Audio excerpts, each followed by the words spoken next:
PM Shri നേട്ടത്തിൽ അഹങ്കരിക്കരുതെന്ന് CPI സംസ്ഥാന കൌൺസിലിൽ ബിനോയ് വിശ്വം. രാഷ്ട്രീയ നിലപാട് ഉയർത്താനായതാണ് നേട്ടമെന്നും ബിനോയ് വിശ്വം പറഞ്ഞു. CPI സംസ്ഥാന കൌൺസിലിലെ ചർച്ചയ്ക്ക് മറുപടി നൽകുകയായിരുന്നു ബിനോയ് വിശ്വം.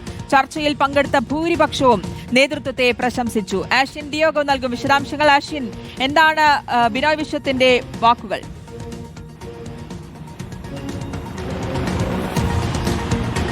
അശ്വതി, CPI സംസ്ഥാന കൗൺസിലിലാണ് ഇപ്പോൾ സംസ്ഥാന സെക്രട്ടറി ബിനോയ് വിശ്വം തന്റെ നിലപാട് വ്യക്തമാക്കിയിട്ടുള്ളത്. ഈ PM ശ്രീ വിഷയത്തിൽ ഇനി CPM-ഉമായി ഒരു പരസ്യപ്പോരിലേക്ക് പോകേണ്ടതില്ല എന്നുള്ളതാണ് അദ്ദേഹം പറഞ്ഞിരിക്കുന്നത്. മാത്രമല്ല, ഈ വിഷയത്തിൽ നേടിയിരിക്കുന്നത് വിജയത്തിൽ അഹങ്കരിക്കാൻ പാടില്ല എന്നൊരു മുന്നറിയിപ്പ് കൂടിയാണ് അദ്ദേഹം നൽകിയിട്ടുള്ളത്. മാത്രമല്ല, അമിത ആഹ്ലാദവും അഹങ്കാരവും തിരിച്ചടി ഉണ്ടാക്കും എന്നൊരു മുന്നറിയിപ്പും അദ്ദേഹം നൽകുന്നുണ്ട്. രാഷ്ട്രീയ നിലപാട് ഉയർത്താനായതാണ് ഈ PM ശ്രീയിൽ ഉണ്ടായ നേട്ടം എന്നും അദ്ദേഹം ഈ ചർച്ചയിൽ മറുപടിയായി പറയുകയുണ്ടായി. PM ശ്രീ വിവാദത്തിൽ നേതൃത്വത്തെയും സംസ്ഥാന കൗൺസിലിൽ അഭിനന്ദിച്ച് പ്രവർത്തകർ എത്തുകയും ചെയ്തിട്ടുണ്ട്.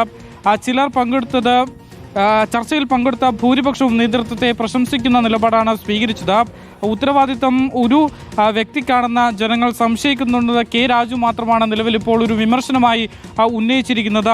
ഈ ചർച്ചയിൽ മുന്നണിയിൽ ചർച്ച നടത്താതെ ഈ ഒരു ഒപ്പിട്ടതിൻ്റെ കാരണം എന്താണെന്ന് അന്വേഷിക്കേണ്ടതുണ്ട് എന്നും അദ്ദേഹം ഈ ഒരു യോഗത്തിൽ ചർച്ചയിൽ പറയുകയുണ്ടായി. മാത്രമല്ല, ഈ പോരാട്ടം തുടരേണ്ടി വരും എന്നുള്ളതാണ് അജിത്ത് കൊളയാടി സംസ്ഥാന സെക്രട്ടറി ഈ ഒരു ചർച്ചയിൽ പറഞ്ഞിരിക്കുന്നത്. എന്തായാലും ഈ ഒരു അമിത ആഹ്ലാദവും അതുപോലെ തന്നെ അഹങ്കാരവും ഉണ്ടാകാൻ പാടില്ല. ഇത് വിഷയം ഉന്നയിച്ച് അത് രാഷ്ട്രീയ നിലപാട് ഉയർത്തി കാണിക്കാൻ സാധിച്ചതിൽ ഉള്ള സന്തോഷം മാത്രം മതി എന്നൊരു മുന്നറിയിപ്പാണ് ഇപ്പോൾ ബിനോയ് വിശ്വം നൽകുന്നതും. ശ്രുതി, ആഷിൻ ഡിയോഗോ ആണ് വിശദാംശങ്ങൾ നൽകിയത്.